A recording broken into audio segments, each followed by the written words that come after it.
Hello student, welcome to technical Gurukul. जैसा कि आप लोगों ने देखा होगा कि पिछले कुछ टाइम से क्लास नहीं चल पा रही है यूट्यूब पे, क्योंकि आप सभी को जानते हैं कि मैं इस समय महामैराथन क्लास को ले रहा हूँ एसबीटी बिहार, जो हमारा बिहार बोर्ड है उसका। तो इस वजह से मैं इस समय परेशान हूँ थोड़ा सा महामैराथन में। तो मुझे आज टाइम मिला तो मैं आज लेक्चर को शूट कर रहा हूँ। और मैं आप लोगों को बता दूँ कि हम लोगों ने लास्ट लेक्चर में क्वांटिटी सर्वेइंग एंड वैल्यूएशन में हम लोगों ने देखा हुआ था कि सर्वे क्या होता है, उसके इम्पोर्टेंस के बारे में देखा था, और एक सर्वेयर के ड्यूटी के बारे में हम लोगों ने डिस्कस किया हुआ था। ठीक है, महामैराथन की वजह से थोड़ी सी मेरी हो सकता है कि गला थोड़ा ख़राब भी है और वॉइस सही ना आ रही हो, तो आप लोग थोड़ा सा एडजस्ट करें, क्योंकि इस समय कंटिन्यू क्लासेस चल रही हैं 4-4 5-5 घंटे एक ही बार में।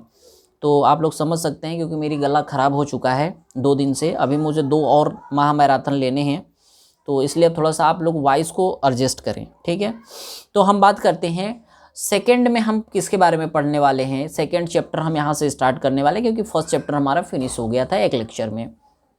दूसरा अगर हम बात करें टाइप ऑफ एस्टिमेट की, ठीक है, दूसरा चैप्टर आप देख पा रहे हैं, इसमें हम किसके बारे में पढ़ने वाले हैं। हम यहाँ पे चैप्टर 2 में टाइप ऑफ एस्टिमेट पढ़ने वाले हैं, यानी एस्टिमेट के प्रकार, प्राकलन के प्रकार।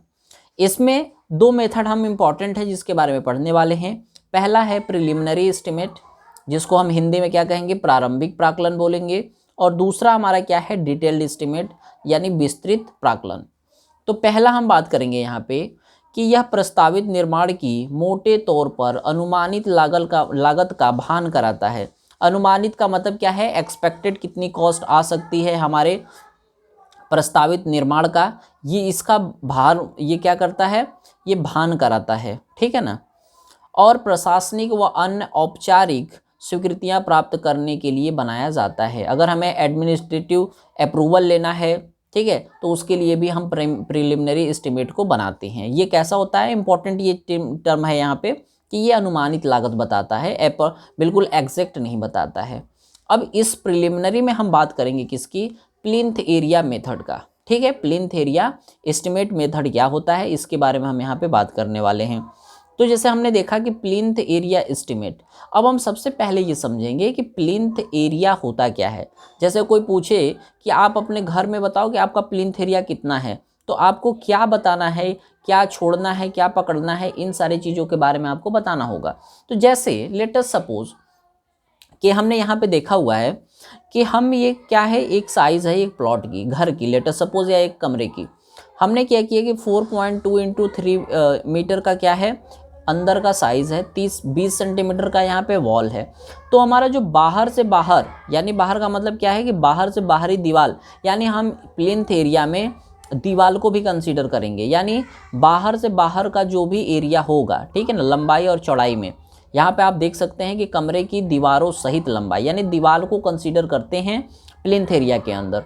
तो 4.2 इधर है, तो इसमें 20 सेंटीमीटर इधर, 20 सेंटीमीटर इधर, तो ये मीटर में हम निकलेगा तो कितना हो जाएगा, 4.2 मीटर था अब प्लस 0.2, ये हो गया 0.20 मीटर, 0.2 मीटर, तो ये कितना हो गया 4.6 मीटर, ये हमारा मीटर में आ गया। ठीक है, अब ये क्या था, लंबाई था। अब चौड़ाई की बात करें तो आउटर टू आउटर चौड़ाई, तो ये कितना हो जाएगा 3 मीटर चौड़ाई है। इसमें हमने 20 सेंटीमीटर को जोड़ दिया ये दोनों को, तो कितना हो गया 3.4 मीटर। अब हमने यहाँ पे देखा कि यानी हम ये कह सकते हैं कि प्लिंथ एरिया में हम दीवार को भी कंसीडर करते हैं, बाहरी, इसको इससे वाल को हम यहाँ पे कंसीडर करने वाले हैं। ठीक है, अब हमने देखा कि प्लिंथ एरिया ये होता है। अब अगर हम यहाँ पे बात करें तो प्लिंथ एरिया तो हमने देख लिया। अब इसको प्लिंथ एरिया को फाइंड करने के लिए हमें क्या करना पड़ेगा, एक तो प्लिंथ एरिया एस्टिमेट हो गया जो हमने अभी देखा। तो इसमें ध्यान दें आप कि इसमें हम क्या कर रहे हैं, यहाँ पे पढ़ेंगे हम, यहाँ पे इसको देखें आप, बहुत इंपॉर्टेंट है ये। यह प्राकलन भवनों आदि के लिए सबसे अधिक अपनाई जाती है। ध्यान दें, सबसे ज़्यादा अगर एस्टिमेट किया जाता है बिल्डिंग का, तो सबसे ज़्यादा प्लिंथ एरिया को एस्टिमेट किया जाता है। यही मेथड को यूज़ किया जाता है एस्टिमेशन में, प्लिंथ एरिया को। तो हमने देखा कि यह प्राकलन भवनों आदि के लिए सबसे अधिक अपनाई जाती है। भवन संरचना के कुर्सी तल पर जो आच्छादित क्षेत्रफल बनता है उसे कुर्सी क्षेत्रफल कहते हैं। इसमें लंबाई चौड़ाई का गुणनफल लिया जाता है, हाइट इसमें कंसीडर नहीं होती है, ध्यान देंगे। यानी प्लिंथ एरिया में हम क्या करते हैं, लंबाई और चौड़ाई को ही कंसीडर करते हैं, ऊंचाई को कंसीडर नहीं करते हैं। लेट अस सपोज ये वॉल होगी, इसकी वॉल की भी हाइट होगी 10 फीट 12 फीट, ठीक है, तो उसको हम कंसीडर नहीं करते, हम लंबाई और चौड़ाई को कंसीडर करते हैं प्लिंथ एरिया एस्टिमेट में। सेकेंड अगर बच्चों हम बात करें यहाँ पे, तो अगर हम सेकेंड की अगर बात करें तो सेकेंड में हम क्या यहाँ पे देख पा रहे हैं, सेकेंड में हम यहाँ पे देख पा रहे हैं कि हमारा क्यूबिक कंटेंट मेथड है। इससे भी हम क्या करेंगे कि हम इससे भी एस्टिमेट करते हैं किसी भी भवन का। इसमें क्या है कि ये क्या था, प्लिंथ एरिया, अगर हिंदी में कहें तो कुर्सी क्षेत्रफल, ठीक है। तो इसका हमारा प्लिंथ एरिया को हम कुर्सी क्षेत्रफल बोलें तो कितना आएगा 4.60, और ये क्या है 3.4, तो 15.64 मीटर स्क्वायर में आ गया। इसकी क्या है मीटर स्क्वायर में, इंपॉर्टेंट है ये। अब अगर हम बात करें क्यूबिक कंटेंट मेथड, तो ये क्या है, यह प्राक्कलन भवनों के आंतरिक भाग के घनफल लंबाई चौड़ाई ऊंचाई पर बनाया जाता है। क्या दोनों में डिफरेंस देखने को मिला कि लंबाई चौड़ाई तो इसमें भी है प्लिंथ एरिया में, लेकिन इसमें हम ऊंचाई को भी कंसीडर करते हैं, ये भी इंपॉर्टेंट हो जाता है, ठीक है ना। और अब देखो यहाँ पे लंबाई चौड़ाई तो कंसीडर हो रहा है, ऊंचाई भी हो रहा है, इसीलिए क्या है, ये ज़्यादा एक्यूरेट मेथड है। यानी क्यूबिक कंटेंट मेथड जो हमारा क्या है, घनफल मेथड जो है वो क्या है, ज़्यादा इंपॉर्टेंट होता है as compare to plinth area. क्योंकि प्लिंथ एरिया में तो हम केवल लंबाई और चौड़ाई ले रहे हैं, लेकिन इसमें ऊंचाई को भी कंसीडर कर रहे हैं, तो इसमें एक्यूरेसी बढ़ जाएगी ना। तो इसीलिए यह प्राक्कलन भवनों के आंतरिक भाग के घनफल लंबाई चौड़ाई ऊंचाई पर बनाया जाता है।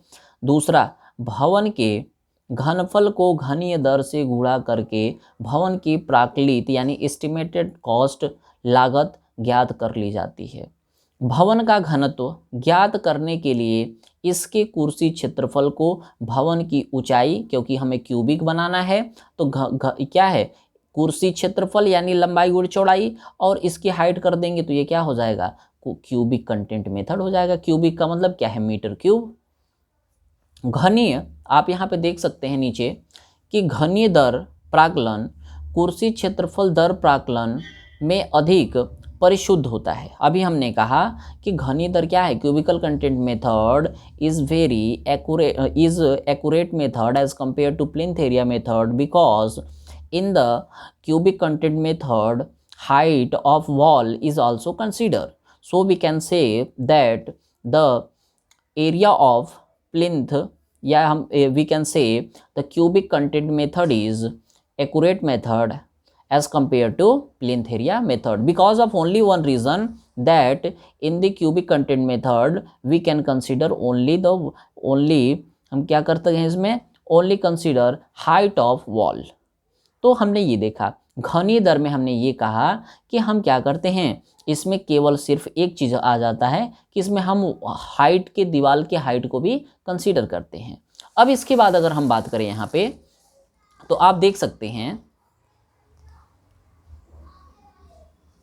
Cubic content estimate. अभी हमने कहा कि the cubic content of A building means क्या है, प्लिंथ एरिया किसमें था, लंबाई गुणे चौड़ाई था, हाइट ऑफ बिल्डिंग को हमने ऐड कर दिया तो क्या बन गया, यही तो बन गया क्यूबिक कंटेंट मेथड बराबर plinth area into height of the building. बहुत इंपॉर्टेंट है, मैंने इसको समझाने के लिए इसको और इजी वे में लिखा हुआ है, ठीक है ना। प्लिंथ एरिया में हमने हाइट ऑफ बिल्डिंग को मल्टीप्लाई कर दिया तो ये क्या गया, क्यूबिक कंटेंट आ गया, ठीक है। एस्टिमेट बोलते हैं इसको। यानी अगर हमें कॉस्ट अगर निकालना है, कॉस्ट पर क्यूबिक मीटर, तो हम टोटल कॉस्ट ऑफ कंस्ट्रक्शन निकाल के एक क्यूबिक कंटेंट से भाग दे देंगे तो आ जाएगा, ठीक है। अब कैसे आ जाएगा, एग्जाम्पल भी देख लेते हैं। तो एग्जाम्पल हमने देखा कि वैल्यूम ऑफ ए रूफ, यानी एक छत की जो वैल्यूम है वो 400 क्यूबिक मीटर है। अब हमें पर मीटर क्यूबिक क्या है, 1800 रुपया कॉस्ट है, तो इसको इसमें गुणा कर देंगे तो वर्कआउट हमें निकल आएगा, वर्कआउट निकल आएगा, ठीक। अब इसके बाद अगर हम बात करें यहाँ पे, पहला हमने देखा किसके बारे में, प्लिंथ एरिया में हमने यानी प्रिलिमिनरी एस्टिमेट मेथड हमने देखा। अब हम यहाँ पे बात करने वाले हैं किसकी, हम बात करने वाले हैं डिटेल्ड एस्टिमेट की, यानी विस्तृत एस्टिमेट की। अब स्टूडेंट यहाँ पे समझे थोड़ा सा कि है क्या। Detailed estimate is prepared to calculate the quantities of various item of work for civil engineering structure, यानी सिविल इंजीनियरिंग में जो भी अलग अलग मटेरियल यूज़ होता है उसके लिए हम क्या करेंगे, यहाँ पे कैलकुलेट करने वाले हैं क्वांटिटीज़ को। फॉर प्रिपेयरिंग दिस, इसको तैयार करने के लिए drawings and specification of item are required. सही बात है, अगर हमें कोई अगर क्या करना है, प्रिपेयर करना है, तो हमें ड्राइंग की और स्पेसिफिकेशन की ज़रूरत पड़ने वाली है। ठीक है, इसके बाद क्या हमने लिखा है, a list of item is prepared as per the drawing and the detailed estimate is prepare, यानी डिटेल्ड एस्टिमेट अगर हम तैयार कर रहे हैं तो उसके लिए हमें क्या ज़रूरत पड़ेगी, ड्राइंग की और डिटेल्ड एस्टिमेशन की, जो हमारे पास डाटा है उसकी ज़रूरत यहाँ पे पड़ने वाली है। अब इसके अलावा अगर हम बात करें यहाँ पे, तो अभी तो हमने कहा कि ये एस्टिमेशन की बात हो रही है। अब हमने कहा यहाँ पे कि ठीक है एस्टिमेशन की बात तो चल रही है, बट अब हमें नया वर्क क्या करना है, हमें डिटेल्ड करना है, एस्टिमेट करना है, डिटेल एस्टिमेट करना है नए घर का। तो उसके लिए स्टेज ऑफ प्रिपरेशन का मतलब एस्टिमेटिंग फॉर्म, हमें फॉर्म को तैयार करना होता है। आप लोग जानते हैं कि जो ठेकेदारी होती है, कॉन्ट्रैक्ट होता है, उसमें बहुत सारे फॉर्म होते हैं जिसको ठेकेदार के द्वारा, डिपार्टमेंट के द्वारा, दोनों के द्वारा भरे जाते हैं। ठीक है, तो उसमें जैसे हमने PWD 117A फॉर्म होता है, उसमें ना जो किसी भी प्रोजेक्ट की लागत कितनी आने वाली है, ये फॉर्म कौन सा है, 117A PWD। 117A फॉर्म जो होगा उसमें कुछ नहीं रहेगा, उसमें सिर्फ ये रहेगा कि लागत सारांश प्रपत्र, यानी कॉस्ट कितनी आने वाली है, किसी भी अगर कोई पास होने वाला है खड़ंजा, या कोई पास होने वाला है नहर, पुलिया, कोई भी काम अगर है तो 117A में उसकी कॉस्ट लिखी रहेगी, और 117B में मदों के परिमाणों का विवरण रहेगा, यानी कौन कौन सा आइटम कितना यूज़ होने वाला है। ठीक है, इसके बाद डिटेल्ड ऑफ क्वांटिटीज़। अगर डिटेल्ड ऑफ क्वांटिटीज़ अगर हमें बनाना है तो उसके लिए क्या करना पड़ेगा, हमें सारणी करना पड़ेगा, खींचना पड़ेगा। एब्स्ट्रैक्ट ऑफ कॉस्ट, यानी जो हमने देखा यहाँ पे 117A जो था, इसमें एब्स्ट्रैक्ट ऑफ कॉस्ट ही तो तैयार करते हैं। अभी हमने कहा कि इसमें हम क्या करते हैं, एब्स्ट्रैक्ट ऑफ कॉस्ट को फाइंड करते हैं। तो इसमें अगर करेंगे तो यहाँ पे क्या रहेगा, मद संख्या, पहला, दूसरा, तीसरा, चौथा, पाँचवा, यानी जितने भी मद संख्या रहेंगे वो रहेंगे। फिर यहाँ पे क्या है, कार्य का विवरण, यानी डिस्क्रिप्शन, यानी कौन सा कार्य हुआ है, खनन का कार्य हुआ है, या दीवार खड़ा हुई है, स्लैब का काम हुआ है, बीम का काम हुआ है, प्लिंथ का काम हुआ है। ठीक है ना, ये अलग अलग कार्य का यहाँ पे विवरण रहेगा। कितना कार्य हुआ है, क्वांटिटी उसकी रहेगी, रेट क्या है, प्रति क्या है, अमाउंट क्या है, उनका योग क्या है। ये फॉर्म ये इम्पॉर्टेंट है। अगर न्यूमेरिकल आएगा ना तो केवल ये, अगर यही याद है तो सारा काम हो जाएगा। ये हमें जो टेबल है ये याद होना चाहिए। ठीक है, ये कॉस्ट का है, कॉस्ट अगर निकालना है तब। और नीचे क्या है कि अगर हमें मेज़रमेंट करना है किसका, क्वांटिटीज़ का। ठीक है, detail of measurement and calculation of quantities. इसमें क्या होता है, कार्य का विवरण इसमें भी है, संख्या, जैसे हमने वॉल किया, हमने दीवार का कुछ भी किया तो कितनी दीवार थी, 2 थी, 4 थी, 5 थी, उनकी लंबाई, चौड़ाई, ऊंचाई लिखेंगे। फिर क्वांटिटी आ जाएगी, इसको मल्टीप्लाई करके क्वांटिटी, फिर उसका योग आ जाएगा, फिर यहाँ पे रिमार्क आएगा, रिमार्क में हम लिख देंगे कौन सा कार्य हुआ है। ठीक है, अब इसके बाद हम बात करेंगे कि ये तो हमारा ठीक है कार्य की बात हो रही थी। अब हम यहाँ पे बात करने वाले हैं किसकी, रिवाइज्ड एस्टिमेट की। अब यहाँ से इम्पॉर्टेंट टर्म हमारा स्टार्ट होता है स्टूडेंट, जो कम्पिटिटिव एग्जाम के लिए बहुत इंपॉर्टेंट है। यहाँ से अभी हमने बताया PWD 117A फॉर्म होता है, 117B होता है। यहाँ से PWD के एग्ज़ाम में भी आया हुआ है, UPSSC के एग्ज़ाम में आया हुआ है, SSC JEE ने कई बार पूछा हुआ है। तो मैं इसलिए बता दे रहा हूँ क्योंकि ये इंपॉर्टेंट है। ठीक है ना, हल्के में ना लें आप। अब रिवाइज्ड एस्टिमेट, ये आप प्रीवियस ईयर उठा के देखिए, ऐसा कोई साल नहीं होगा जब ये ना आया हो। डेफिनेटली हर साल मिलने वाला है, क्योंकि कुछ चीज़ें ऐसी होती हैं ना कि जो सिर्फ कम्पिटिटिव एग्ज़ाम में इसलिए नहीं पूछी जाती कि नहीं ये रिपीट हो रही है ये, क्योंकि इसका ना डेली लाइफ में सिग्निफिकेंस होता है, एप्लीकेशन होते हैं डेली लाइफ में, इसका महत्व बहुत ज़्यादा होता है, जिसकी वजह से एग्ज़ाम में क्या होते हैं, ये ज़्यादा मोस्ट रिपीटेड बन जाते हैं। ठीक है, तो जैसे हमें कहा कि रिवाइज्ड एस्टिमेट यानी संशोधित या पुनरीक्षित प्राकलन, हम संशोधित एस्टिमेट क्यों कर रहे हैं, जब हमने एक बार एस्टिमेट को किया हुआ है तो हमें क्यों ज़रूरत पड़ गई रिवाइज्ड एस्टिमेट करने की। तो देखते हैं कि व्हेन ओरिजिनल सैंक्शन, यानी ओरिजिनल सैंक्शन का मतलब है कि जैसे गांव में खड़ंजा बिछाना है तो खड़ंजा के लिए 10 लाख रुपए पास हुआ है, अब पता चला कि खड़ंजा बिछाने में 15 लाख रुपए लगेगा। तो अब क्या है, यानी ओरिजिनल सैंक्शन 10 लाख था, लेकिन अब बढ़ कितना गया, एक्सीड कितना कर गया, 5 लाख एक्सीड कर गया। तो अब हम यहाँ पे देखते हैं कि when original sanction is exceed by 5%, अगर 5% से ज़्यादा हो जाएगा तब हम रिवाइज एस्टीमेट को तैयार करते हैं। अब बनना था 10 लाख का, ठीक है। अब 10 लाख का अगर हम 5% निकाले तो 50,000 आएगा, ठीक है। अब हम यहाँ पे ये देखें कि 10 लाख का 5% कितना है, 50,000। अब हमारा क्या हुआ कि 10 लाख की जगह 15 लाख लगने वाला है, तो ज़्यादा ना बढ़ गया, 50% बढ़ गया, और जबकि 5% से ज़्यादा नहीं होना चाहिए।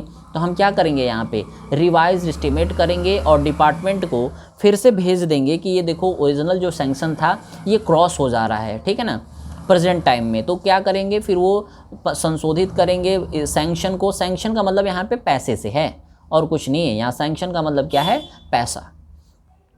तो पहला कंडीशन ये हुआ। यहाँ पे ध्यान देना आप लोग कि इसमें क्या है, ओरिजिनल सैंक्शन है, और दूसरे में क्या है, इफ़ एडमिनिस्ट्रेशन सैंक्शन। ये ओरिजिनल सैंक्शन है, ये administration sanction is exceed by 10%, तब हम फिर क्या करते हैं, रिवाइज एस्टीमेट को तैयार करते हैं। तो ध्यान देना 5% कब है ओरिजिनल सैंक्शन में, 10% कब है एडमिनिस्ट्रेशन सैंक्शन में, ठीक है।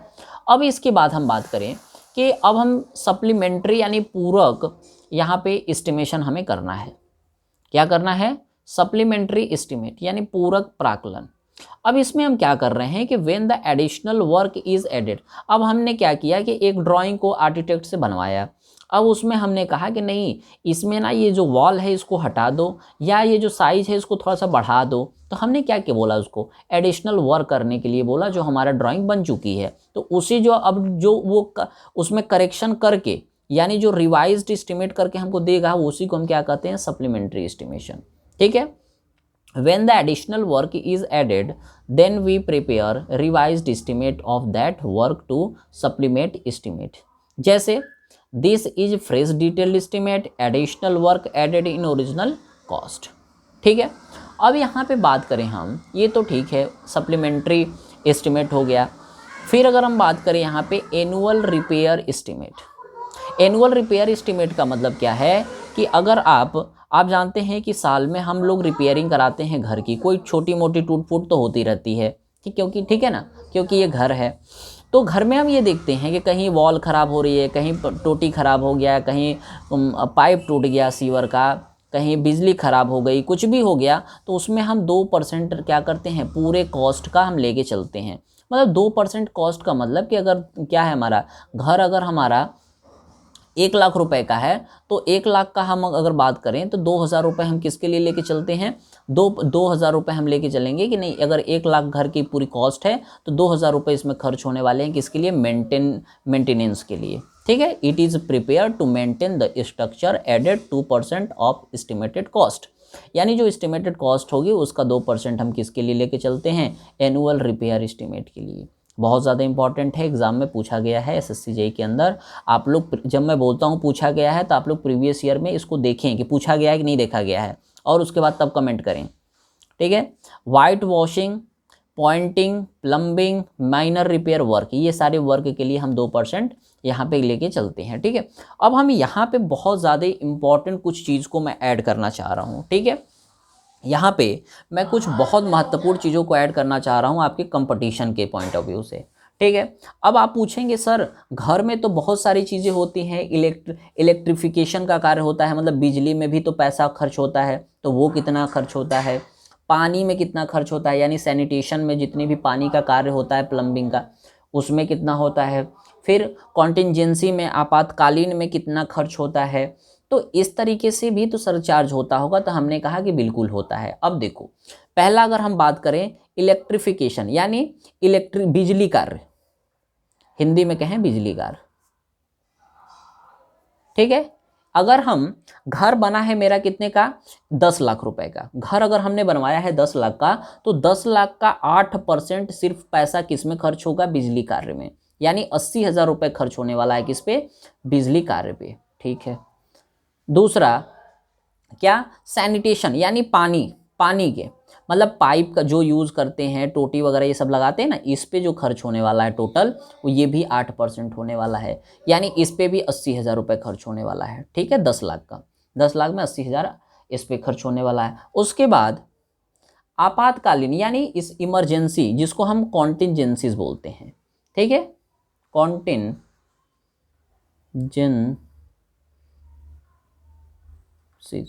कॉन्टिंजेंसीज का मतलब 3 से 5%, यानी इमरजेंसी में कोई, जैसे आप जानते हैं कि लेबर वगैरह मजदूर वगैरह कार्य करते हैं साइड पे, उनको चोट लग गई या उनकी आपातकालीन कुछ भी हो सकता है, कोई रिस्क हो सकता है, कोई इंजीनियर गिर जाए या कोई दब जाए, कुछ भी हो जाए, तो इमरजेंसी के लिए 3 से 5% हम पैसा रखते हैं, ठीक है ना। 10 लाख का 3 से 5% पैसा कॉन्टिंजेंसीज के लिए होता है। इसके बाद किसके लिए होगा? Work charge establishment. इसका मतलब क्या है मैं बताऊंगा। इस्टेब्लिशमेंट के लिए हम 1.5 से 2% कंसीडर करते हैं। कितना? 1.5 से 2%। अब ये वर्क चार्ज इस्टेब्लिशमेंट का मतलब कि जैसे अब मटेरियल है, मटेरियल को के लिए क्या करना पड़ेगा? वॉचमैन को रखना पड़ेगा, सुपरवाइज़र को भी रखना पड़ेगा, तो उसके लिए उसी को हम बोलते हैं वर्क चार्ज इस्टेब्लिशमेंट के लिए 1.5 से 2% हम टोटल कॉस्ट का रखते हैं, ठीक है। इसके बाद ओवरहेड कॉस्ट।